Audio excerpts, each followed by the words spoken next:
Alright, Kates, here we go. So, basically the best way to do this brachial plexus thing is just draw it out over and over again and you'll get it. But here's a very quick and simple way to draw this thing out, and I'll go through with you just so you have an idea what's going on, but if you can just recreate this, you'll learn it in no time. So first thing you do is you start out with drawing this sort of thing. Two kind of arrows this way and then one back the other way, like such as. Then about in the middle you make an X like this, and then a line here like that. Then you make this big W here, and I put a little line there. So basically arrow, arrow, arrow, X, one here, W to connect them, and then we'll kind of go through this now. So then these are your roots here. So we have C5, C6, C7, C8, and T1, because you know the brachial plexus is just that. And then it's divided into the roots, trunks, division, chord, and then the branches.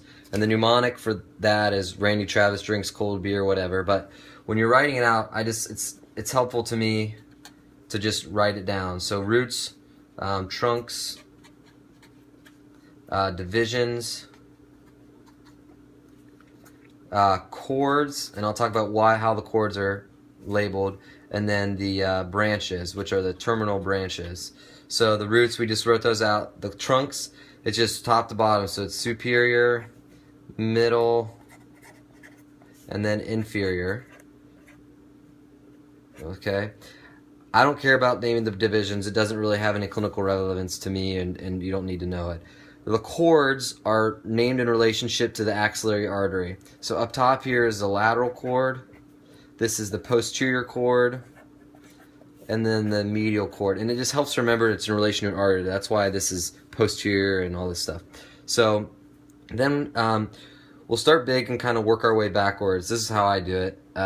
So up here is your musculocutaneous nerve. I'll just call it MSK.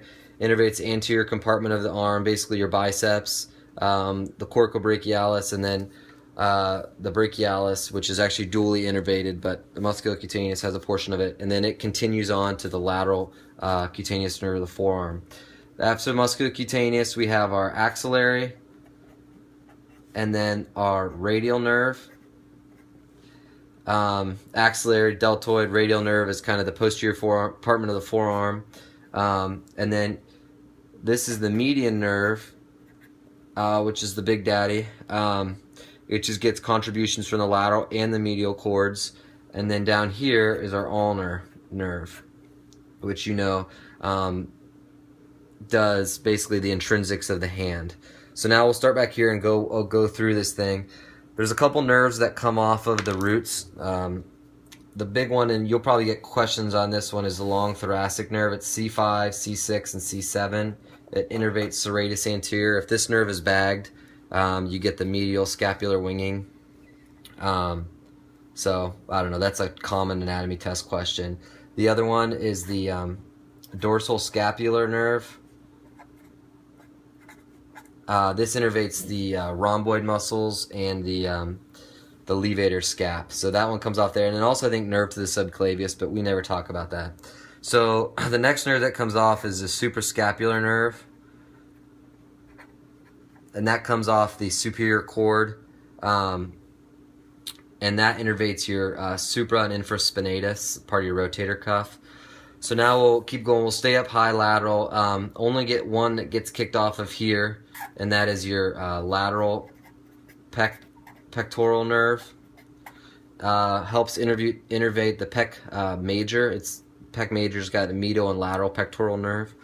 Then we'll go down here to the posterior, and I heard a mnemonic for this, which is good, and it's STAR. So upper subscap,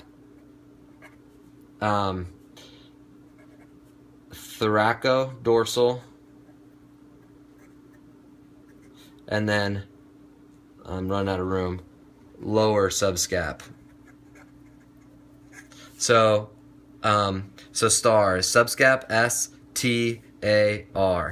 Subscapular muscles, upper and lower, innervate the subscapularis muscle, which is the internal rotator of the rotator cuff muscles. It's one of the four.